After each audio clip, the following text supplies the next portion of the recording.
Okay, now we are going to start the chapter, or basically we can say today we are going to end the chapter in terms of NCERT. मतलब NCERT के हिसाब से हम लोग आज chapter लगभग खत्म कर देंगे. हाँ, सिग्निफिकेंट फिगर्स और वो सारी चीजें, एडिशन सब्ट्रैक्शन, वो सारी चीजें we will be dealing them in physics.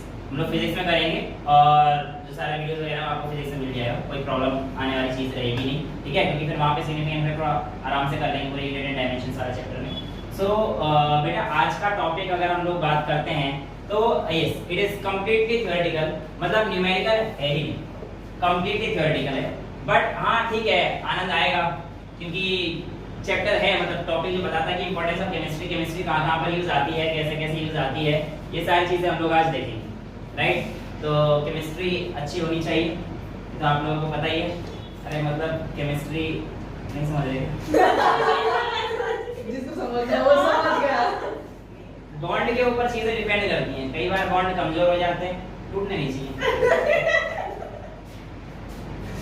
ठीक है, चलिए खैर अब हम लोग बात करते हैं कि केमिस्ट्री एक्चुअली सब्जेक्ट है ना बेटा, ये study of atoms and molecules से बेसिकली है, उनका ट्रांसफॉर्मेशन किस तरीके से होता है, ये सब चीजें हम लोग केमिस्ट्री में पढ़ते हैं. अगर हम लोग एनसीईआरटी की भाषा में बात करते हैं डेवलपमेंट ऑफ केमिस्ट्री, मतलब केमिस्ट्री कहां से आई, कैसे आई, तो आप लोग ऐसे समझिए कि सिर्फ आज तक दुनिया की दो चीज ने, मतलब सिर्फ और सिर्फ दो चीज ऐसी थी जिसने इतनी बड़ी पूरी केमिस्ट्री बनाई, और वो दो चीज क्या थी, आज की नहीं, एंशिएंट टाइम्स की बात है. वो दो चीज थी, एक तो आपका पारस का पत्थर. पारस का पत्थर पता है किसी को? पारस का पत्थर एक ऐसा पत्थर होता है, किसी भी कॉपर वॉपर के मटेरियल को ना उसको छूते थे पारस के पत्थर से, सोने में कन्वर्ट हो जाता था. अब वो उस समय पर मिलता था, ऐसा कहा जाता है. बट ऐसा अगर आज मिल जाए तो फिर तो मतलब मजे ही मजे. और इसको हम लोग केमिस्ट्री की भाषा में बोलते हैं फिलोसोफर्स स्टोन. क्या बोलते हैं? फिलोसोफर स्टोन, पारस, जो कि आपका किसी भी मटेरियल जैसे कॉपर वगैरह, तांबे वगैरह जो लेते थे हम लोग, इसको इससे चमकाया और सोना. So it can convert iron and copper into gold. एक तो ये है, बढ़िया अच्छा मटेरियल है ना, सब कुछ मत मेजर. सो और दूसरा जो केमिस्ट्री को पूरा डेवलप कर गया वो था एलेक्सिर ऑफ लाइफ. एलेक्सिर क्या होता है? अमृत. कहते हैं कि इसको पीने के बाद मृत्यु नहीं होती. ठीक है, अब ये अमृत हमारे पास कहां से आया, कैसे आया, इसकी खोज करते करते केमिस्ट्री के इतने सारे मॉलिक्यूल्स बन गए. जिसने खोज करी उसने पिया होगा, वो जिंदा तो होगा, पता नहीं. ये किताबों में लिखा है, आपकी एनसीईआरटी में चीज लिखती है, elixir of life which would grant immortality. ठीक है, वेल अगर हम लोग बात करते हैं पीपल इन एंशिएंट टाइम्स, मतलब ठीक है, एक चीज सबसे पहले जो हम लोगों को दिखाई देगी वो तो ये है कि आजकल जितने भी हम लोग साइंटिस्ट देखते हैं सारे कौन होते हैं? जॉन वाटसन या डेविड, सारे अंग्रेज वाले पढ़े हैं. कोई सुना है रॉकी भाई, पिंटू कुछ नहीं करते, ऐसा लगता है इंडियन सुनिए, ऐसा नहीं. मतलब एक्चुअल में क्या है कि मैं आपको बताऊं, हमारी केमिस्ट्री एनसीईआरटी की बोलती है कि हम लोग कब डिग्रेड होना शुरू हुए. सो केमिस्ट्री के जो दो फाउंडेशन जो हमें बताए गए हैं ये दो हैं. पहला है अल्केमी, जो किसी भी चीज को मैजिकली ट्रांसफॉर्म करने का दम रखती है, और दूसरा है hydrochemistry. What is meant by term हाइड्रोकेमिस्ट्री?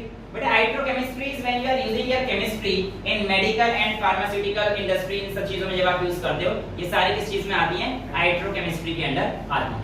यहाँ पर आपका ये भी बोलता है कि जो मॉडर्न केमिस्ट्री है आज की, बहुत ज्यादा पुरानी नहीं है, 18th सेंचुरी की सब बात की है, जब यूरोप और अरब्स वगैरह ये सारे लोगों ने मिलकर हमारी पुरानी विद्याओं का पतन कर दिया. ओके, स्टार्ट करते हैं यहाँ पर इंडिया के बारे में. So India, not only India, Chinese culture ही बहुत पुराना कल्चर है. ऑल्दो आज हमारे टर्म्स अच्छे नहीं हैं, बट कभी हिंदी चीनी भाई भाई हुआ करते थे, बट हाँ वो जमाने चले गए 1962 के बाद से. वेल कोई नहीं, बट यहाँ पर अगर हम लोग देखते हैं तो मैं कहना चाह रहा हूँ कि इंडिया में केमिस्ट्री काफी पुरानी है, और इंडिया में केमिस्ट्री को क्या कहते हैं? एंशिएंट इंडिया में आपकी एनसीईआरटी कहती है कि केमिस्ट्री को किस नाम से जाना जाता था? राजतंत्र, रसायन शास्त्र, रास विद्या, रास क्रिया, रासलीला नहीं है. चलिए, सो यहाँ पर अगर हम लोग बात करते हैं कि आगे केमिस्ट्री का प्रयोग क्या हम लोग पहले से करते आ रहे हैं? यस, मेटलर्जी में हमने किया, लेदर टैनिंग वगैरह, मतलब बहुत सारे जो फील्ड आज हम लोग इतने एडवांस हो चुके हैं, ये तो हम लोग बहुत पुराने टाइम से करते हैं. आपकी एनसीईआरटी वहां पर साइड देती है मोहनजोदड़ो, हड़प्पा पंजाब, मोहनजोदड़ो आज के समय पाकिस्तान में. यहाँ पर क्ले, मिट्टी के बर्तन, बेक्ड ईंट, ये सब चीजें पाई गई और इवन महंगी महंगी पॉटरी वगैरह सब चीज पाए गए थे। नॉट टुडे, बहुत साल पुराने वाली बात है। हड़प्पा सिविलाइजेशन सबसे पहला सिविलाइजेशन, इंडस वैली सिविलाइजेशन का, राइट। सो वहां पर जब सिरेमिक्स वगैरह ये सारी चीजें ऐसी थी जो आज तक भी हम लोग नहीं बना पाते, यानी कि they were comparatively more advanced than us and we are saying कि हम पीछे हैं क्या यूरोपियंस। यूरोपियन केमिस्ट्री का 1800 अभी। अब नॉट ओनली दिस, इसके अलावा they were having many more technologies like copper, उनका यूज करना बहुत पहले से चलता आ रहा है। कॉपर का एज आता है, चैल्कोलिथिक पीरियड आता है। अब आप पढ़ोगे ना पैलियोलिथिक, मेसोलिथिक, चैल्कोलिथिक, हिस्ट्री तुमने पढ़ी नहीं होगी। ये तीन एज जनरली पढ़ी जाती हैं, ठीक है। जो स्टोन एज, कॉपर एज, तो कॉपर एज चैल्कोलिथिक है, उस एज में हम लोगों ने कॉपर बनाना शुरू कर दिया था। सो बेसिकली कॉपर का एक्सट्रैक्शन हम लोग आराम से कर लेते थे। तो ये कहना चाह रहा है कि Indians were very close to chemistry. अब एनसीईआरटी बिल्कुल फॉलो करिए सब, कौन कौन सी चीजें हैं जो आपको पता, मतलब ये सिर्फ आपको बताने के लिए ताकि चैप्टर अधूरा ना रह जाए, ये पूछा नहीं जाने वाला, बस फॉर योर नॉलेज कि हमारे पास एनसीईआरटी कोई लाइन नहीं छूटी। सबसे पहले देखिए बेटा आपकी NCERT, according to Rigveda tanning of leather and dyeing of cotton were practised 1000 to 400 before common era, before Christ, मतलब क्राइस्ट के जमाने से भी पहला आपके सामने ये चला आ रहा है। Golden cloths of the black polish ware of northern India could not be replicated, still it is a mystery, यानी कि जो उस समय पर चीजें बनाई गई थी वो आज भी रेप्लिकेट नहीं कर सकते। आज के साइंटिस्ट के लिए भी इतने एडवांस होने के बावजूद ये मिस्ट्री है। So obviously we can say they were more advance and we people, हम इंडियंस ज्यादा एडवांस थे। These wares indicate the mastery with which kiln temperatures could be controlled. Kiln क्या होती है बेटा, यहाँ पर किल्न होती है भट्टी, मतलब इतने अच्छे से करते थे वो कि भट्टी का टेंपरेचर ही मेंटेन कर, एक केमिस्ट्री उन्होंने इस तरीके से पढ़ रखी, इतने अच्छे समझ रखी थी कि वो भट्टी का कितना टेंपरेचर रखना है ईंट बनाने के लिए और ये सारे चीज करने के लिए वो सब कुछ आराम से सेट कर देते। नेक्स्ट है अर्थशास्त्र। अर्थशास्त्र किसने लिखी है? कौटिल्य, ठीक है, चाणक्य जिसे आप बोलते हैं। अर्थशास्त्र में बताया गया है कि आप किस तरीके से सॉल्ट को एक्सट्रैक्ट कर सकते हो फ्रॉम सी। नेक्स्ट बुक हमारे पास ऋग्वेद के बाद कौन सी आती है? सुश्रुत संहिता। सुश्रुत संहिता ने बेसिकली आपके एल्कलीज कितने इंपॉर्टेंस हैं इस चीज को बताया है। अब आप मेरी बात को बेटा एक बार समझना कि हमारी बॉडी में एल्कली का होना बहुत जरूरी है। बॉडी का पीएच जनरली एल्कलाइन रहना चाहिए, जो कि अभी मेरा नहीं है। हाँ, थोड़ा सा दिक्कत चल रही है। हाँ, मतलब कुल मिला के हमारी बॉडी जो है वो बेसिक रहनी चाहिए, जितना बेसिक रहेगी उतना अच्छी रहेगी। तो यहाँ पर सुश्रुत संहिता ने बताया है कि बेस का इंपॉर्टेंस क्या रहेगा। तो यहाँ पर आप देखिए, Sushruta Samhita explains the importance of alkalies. Next हमारे पास आता है कि आपके पास चरक संहिता ने जो ऐसी चीजें बताई हैं कि किस तरीके से हम लोग acid, nitric acid, sulphuric acid, इनको कैसे प्रिपेयर कर सकते थे, ये ऑलरेडी उस किताब में मेंशन है। तो आप देख पा रहे हो कि इंडियंस कितने एडवांस थे। मतलब हम लोग कहते हैं कि ये वो यूरोपियन कॉपी करो, व्हाई टू कॉपी यूरोपियंस, अपने कल्चर पढ़ने तो ये बहुत आगे निकल जाएंगे। नेक्स्ट किताब आपके पास कौन सी आती है? रासोपनिषद। इसमें बताया जाता है कि गन पाउडर कैसे बनता है, जो कि किसके लिए यूज होता है बेटा? धमाके करने के लिए। यानी कि उस टाइम पे भी आप लोगों के पास बम वगैरह बनाए जाने की टेक्निक थी। अब नेक्स्ट कई तमिल टेक्स्ट में आप लोगों के पास फायरवर्क्स यानी कि पटाखे वगैरह कैसे बनेंगे, इन सब के बारे में भी जिक्र किया गया है। आप लोगों ने अगर केमिस्ट्री में इंडियन की साइंटिस्ट का नाम सुना होगा तो वो थे नागार्जुन, ठीक है। नागार्जुन बहुत ही अच्छे केमिस्ट थे और उन्होंने मेटलर्जी पे बहुत ज्यादा काम किया था। मतलब उनके पास ऐसी टेक्निक्स भी थी जिसकी मदद से वो आसानी से एक्सट्रैक्शन ऑफ गोल्ड वगैरह इन सब का बहुत आराम से कर देते थे। नेक्स्ट एक और है हमारे पास सारनाबम। अब इसमें सुनिए, आजकल हम लोग जो एलिमेंट्स का इस्तेमाल करते हैं वो कैसे क्लासिफाई करते हैं कौन सा एलिमेंट कौन सा है, या फिर कैसे पहचान करते हैं कि फ्लोरीन कौन सा है, क्लोरीन कौन सा है, बेरियम कौन सा है? तो बेटा एक्चुअली के कलर टेस्ट होता है। जो सारनाबम किताब है इसमें पहले से ही बताया गया है कि आप किसी कंपाउंड को उसके कलर से कैसे पहचान सकते हैं कि ये कौन सा कंपाउंड है। तो एक्चुअली जो आज के टेस्ट हम लोग यूज करके लेबोरेटरी में कुछ होते हैं, they all have been performed by Indians. Next जो हमारे पास आता है चक्रपाणी। चक्रपाणी ने क्या चीज बताई थी? बेसिकली हाँ, सोप के बारे में उन्होंने बताया था। और जो आप लोगों के पास आज आप नहाते समय यूज करते हैं वो चीज है सेंट वगैरह के बारे में भी काफी कुछ बताया गया है। हालांकि सेंट हाँ सेंट अभी आगे आएगा। अब जो सोप बनाने के लिए उन्होंने क्या क्या चीज यूज करी थी, तो oil of mustard and oil, ये सब चीजों को बना के उन्होंने जो है सोप बनाया था। और इसके अलावा अगर आपसे कोई सीड्स वगैरह पूछे तो सीड्स ऑफ महुआ एंड एरंडी, ये जो आपके पास पौधे हैं इनका इस्तेमाल करके आप सोप आज भी बना सकते हैं। नेक्स्ट जो हमारे पास आता है, केमिस्ट्री इतनी अच्छी थी हमारे इंडिया में कि जो अजंता और एलोरा की पेंटिंग्स हैं वो आज भी एक मिस्ट्री है।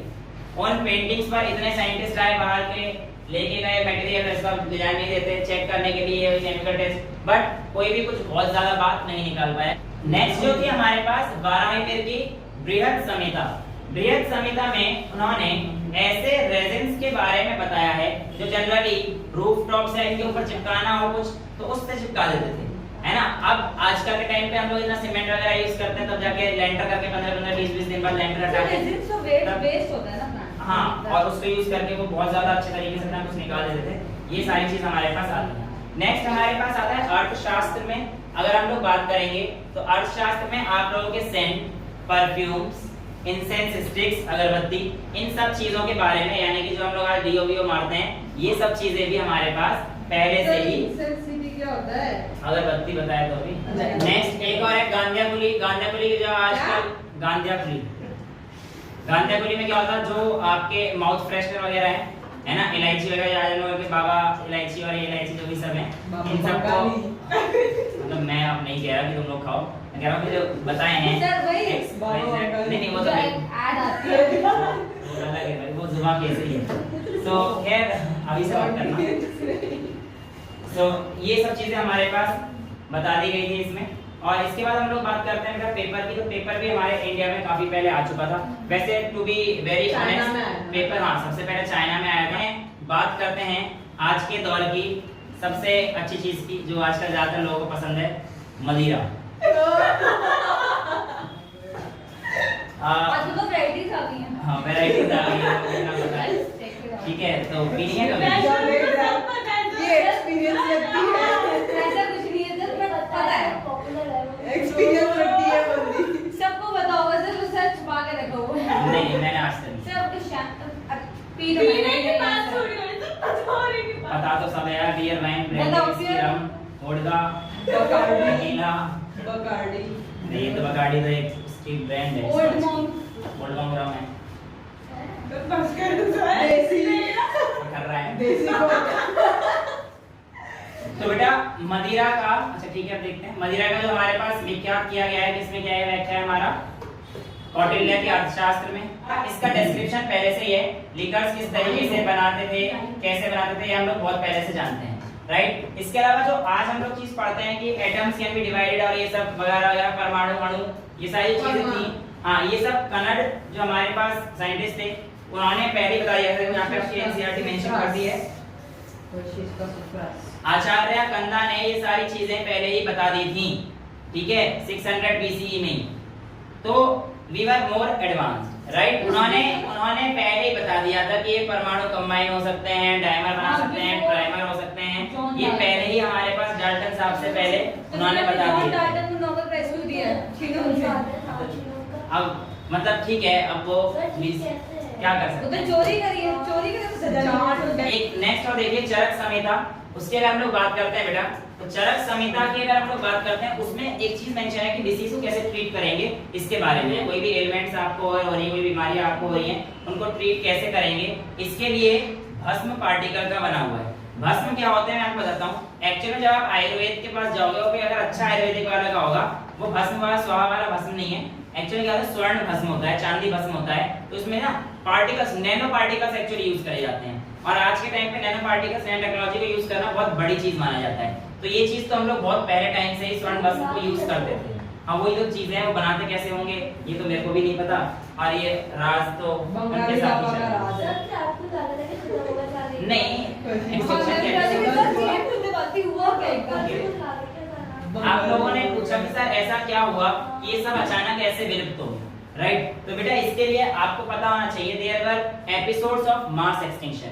मतलब अब तक ऐसा कहा जाता है कि 6 एपिसोड हो चुके हैं मास एक्सटिंक्शन, यानी ये पूरी अर्थ ही जो है, पूरी की पूरी स्पीशीज वहां पे खत्म हो गई है। कहीं बाहर से इतने सारे मीटियोर्स आए, एक साथ वो लेके चले गए, एक साथ इतना बड़े फ्लड आया वो लेके चले गए, तो 6 ऐसे एक्सटिंक्शन हो चुके हैं। और ऐसा कहा जाता है कि जो 7वां मास एक्सटिंक्शन होने जा रहा है वो ह्यूमंस की वजह से होगा, और उसको हम लोग कहते हैं एंथ्रोपोजेनिक एक्सटिंक्शन जो होगा। हाँ, ये बहुत उस एक्सटिंक्शन जो नेचुरल थे उससे 100 गुना फास्टर है। अच्छा, अब देखिए धीरे धीरे क्या हुआ, मैजिकल ट्रांसफॉर्मेशन, यानी कि अल्केमी खत्म होने लगी, और जैसे जैसे अल्केमी का डिक्लाइन लगा तो हाइड्रोकेमिस्ट्री भी एक स्टेडी स्टेट पे पहुंच गई, और उसके बाद यहाँ पे कौन आते हैं, यूरोपियंस। और जैसे जैसे वेस्टर्न स्टाइल को हम लोग अडॉप्ट करने लगे केमिस्ट्री में, तब से कहानी सब लोग कुछ आपके सामने है। हम लोग मेडिसिनल प्रॉपर्टीज वगैरह इन सब पे, टैबलेट्स पे, एलोपैथी पे पहुंच चुके हैं। तो ये सारी चीजें हमारे पास क्या होता गया, धीरे धीरे केमिस्ट्री का पतन होता गया। This was the basic history कि हम लोग कहां पर थे एक समय पर और आज कहां पर हैं। सो यहाँ से हम लोग ये बता सकते हैं कि जो केमिस्ट्री है बेसिकली ये डील करती है कि सब्सटेंस के कंबाइन होने को, ऐसे है ना। तो basically atoms combines to form molecules. तो chemistry is the study of all these atoms and molecules, जो आज हम लोग डील करेंगे कि कैसे केमिस्ट्री में ये सारी चीजें होती हैं। इंपॉर्टेंस ऑफ केमिस्ट्री में देखते हैं तो केमिस्ट्री प्लेज, सुनो बेटा ध्यान से, इंपॉर्टेंस ऑफ केमिस्ट्री अगर हम लोग देखेंगे तो chemistry plays a very important role, not only आपके मेरे जीवन में बट इंडिया की नेशनल इकोनॉमी में बहुत बड़ा रोल प्ले करती है। कैसे, तो फर्टिलाइजर्स वगैरह जो हम लोग डालते हैं पौधों वगैरह के लिए, वो एग्रीकल्चर, हमारा देश एक एग्रीकल्चर बेस्ड इकोनॉमी है, और वो सब चीजें कहां से हैं, केमिस्ट्री से हैं, है ना। इसके अलावा आपके कंप्यूटर वगैरह चलाने में सिस्टम वगैरह, चिप वगैरह जो चीजें आती हैं, ये सारी चीजें, एलिमेंट्स वगैरह किसकी देन है, सब केमिस्ट्री की देन है। तो केमिस्ट्री का बहुत बड़ा रोल है। सो केमिस्ट्री ने जिंदगी जीने का नजरिया थोड़ा सा आसान कर दिया है, और कुछ लाइफ सेविंग ड्रग्स हैं जैसे कि सिस्प्लेटिन, है ना। सिस्प्लेटिन बेटा आपके कैंसर ट्रीटमेंट में यूज होती है। इसके अलावा एजेटी, एजिलोथाइमिडीन, ये एड्स के अगेंस्ट यूज होने वाली ड्रग्स है। इसके अलावा एड्स में और कौन सी ड्रग्स, बेटा एड्स सिर्फ प्रोलॉन्गेविटी करती है, एड्स की मेडिसिन है। नेक्स्ट जो इंपॉर्टेंट चीज है केमिस्ट्री की वो है उसका कि एनवायरनमेंट को कैसे केमिस्ट्री डील करती है। तो एनवायरनमेंट को आप लोगों को पता है कि पहले जो हमारा एनवायरनमेंट था वो दिक्कतें पैदा कर रहा था, लाइक क्लोरोफ्लोरोकार्बन्स जो हमारे पास थे, they will depleting the ozone layer. लेकिन अब हम लोगों ने क्या कर दिया, ऐसी चीजें निकाली जिससे वो कम कर रखे हैं, उनकी जगह हाइड्रोफ्लोरोकार्बन्स यूज करते हैं, या हाँ डिप्लीशन कम हो जाता है हमसे। और भी अदर टेक्निक्स हैं जिनकी वजह से हम लोगों ने वैसे कोशिश कर रहे हैं लोग कार्बन फ्री कंट्री बनने की, बट इसमें बहुत टाइम लगेगा। उसके अलावा एक जो मेजर प्रॉब्लम है जो इस अर्थ की सबकी है वो है ग्रीन हाउस, सबसे एक चिंता का विषय है, जिसकी वजह से अर्थ का टेम्परेचर क्या हो रहा है, इंक्रीज कर रहा है। बेटा ग्रीन हाउस के आने से टेम्परेचर इंक्रीज कर रहा है, और इसकी वजह से क्या हो रहा है, पोलर आइस कैप्स जो मेल्ट हो जाते हैं, फिर वहां से बढ़ाने का खतरा बढ़ जाता है। हमें लगता है कि इससे हमारा भी फर्क पड़ेगा, है ना। तो काफी मतलब एनवायरनमेंट पे बहुत ज्यादा इम्पैक्ट पड़ता है। ग्रीन हाउस इफेक्ट को देखना एक बहुत बड़ी चुनौती अब हमारे लिए बन चुकी है, और इसीलिए क्लाइमेट इमरजेंसी जो है वर्ल्ड वाइड एक नोन फिनोमेना है। सो इसके बाद हमारे पास आता है मैटर। व्हाट इज मैटर, ये आप बचपन से पढ़ते आ रहे हो, anything that occupies space has mass is called matter, है ना। कोई भी पार्टिकल, जो सारी चीज occupy space that has mass is called matter. Matter को बेटा हम लोग क्लासिफाई भी करते हैं, ये किस किस चीज से क्लासिफाई करते हैं, solid, liquid and gas. These are the three forms of matter जो आपके उसमें, बाकी इसके अलावा आपको पता होना चाहिए कि और भी इसके होते हैं, प्लाज्मा भी होता है, बोस-आइंस्टाइन भी होते हैं, फर्मियंस भी होते हैं, ठीक है। तो बेसिकली 6 स्टेज तक हम लोग आज तक पहुंच चुके हैं। हां, इसमें आपको पता है बचपन से आप पढ़ते आ रहे हो, सॉलिड गैस सब्सटेंस होते हैं, है ना, लिक्विड गैसें होते हैं। ये सब चीजों पे हम लोग टाइम वेस्ट तो नहीं करने वाले। Next moving ahead, classification of matter. Classification of matter हम लोग किस किस चीज में कर सकते हैं बेटा, pure and mixture, pure substance and mixture. Pure substance basically हमारे पास क्या होते हैं, elements, and elements combines to form compound, right. अब प्योर सब्सटेंस हमारे पास क्या होते हैं, होमोजेनियस रहते हैं, है ना, और जो मिक्सचर रहते हैं वो हेटेरोजेनियस होते हैं। हां, मिक्सचर भी होमोजेनियस हो सकते हैं, ऐसा नहीं है कि होमोजेनियस हो सकते, है ना। Mixture can be of two types, homogeneous mixture and heterogeneous mixture, ठीक है। होमोजेनियस मिक्सचर कैसे, जिनके पास same composition throughout the mixture, जैसे कि ब्रास है वो एक एलॉय है, राइट, तो उसमें हमारे पास क्या होता है, हर जगह सेम रहता है, तो इट इज होमोजेनियस मिक्सचर, है ना। लेकिन सैंड और पानी का जो मिक्सचर है वो आपके पास हेटेरोजेनियस मिक्सचर है, यूनिफॉर्मली डिस्ट्रीब्यूटेड नहीं होता ना, कहीं पे ज्यादा कहीं पे कम है। पी के देख लेना पानी को, मिट्टी को। यहाँ पर आप देखिए कि different atoms have different shapes, right, and atoms combines to form a molecule. मैं आपसे पूछता हूँ कि आप ये बताइए कि एक एटम H है और एक एटम O है, एक एटम O है, क्या ये दोनों आपस में कंबाइन हो सकते हैं? यस सर, हम लोगों ने देख चुके हैं, इतनी सारी थ्योरी पढ़ी थी, है ना। अब यस ये कंबाइन होंगे और H2O बना देंगे। अब आप मुझे ये बताइए H2O की प्रॉपर्टी H के सिमिलर होगी या O के सिमिलर होगी?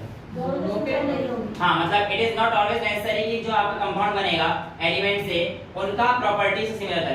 इवन H2 तो यहाँ पर देखना ध्यान से जरा बेटा, हाइड्रोजन जब ऑक्सीजन के साथ सॉरी हाइड्रोजन को जब आप बर्न करते हैं या कैंडल पास लेकर आते हैं तो ये पॉपिंग साउंड के साथ बर्न होता है ऑक्सीजन, और बर्न करने में मदद करता है और तेजी से आग बढ़ाता है। लेकिन वाटर का कंपाउंड आग को बुझा देता है, फायर एक्सटिंग्विशर की तरह काम करता है। तो यहाँ पर देखो आप कंपाउंड की जो प्रॉपर्टी है बिल्कुल ही डिफरेंट हो जाती है from their constituent elements. Elements combines to form compounds, but it is not always necessary that the property of the compound so formed will always be same as that of the element. ऐसा जरूरी नहीं। अब next आता है हमारे पास बेटा physical properties and chemical properties. Physical properties की अगर हम लोग बात करते हैं तो what are physical properties? Physical properties are those properties जिसको आप देखकर उनको सुनकर आराम से बता सकते हो। लेकिन केमिकल हाँ जो वापस उस स्टेज में लाई जा सकती हैं, बट केमिकल प्रॉपर्टीज रिएक्शन कराने के बाद ही हमें बता पाएंगे। ठीक है, फिजिकल प्रॉपर्टीज तो आप कलर चेंज वगैरह ये सब चीजें आप आराम से देख के बता सकते हो, कोई दिक्कत नहीं। बट केमिकल प्रॉपर्टीज से केमिकल रिएक्शंस का होना जरूरी है। केमिकल रिएक्शंस होने के बाद अगर केमिकल प्रॉपर्टी किसी चीज की पढ़नी है तो वो रिएक्शन रिवर्सल होती है। अब फिजिकल वाली क्या होती है हमारे पास? रिवर्सल होती है। ठीक है, तो that's all for today. Sorry for being less energetic, but अगली क्लास में हम लोग अच्छे से मिलेंगे एनर्जी के साथ। एक दिन का रेस्ट लेते हैं।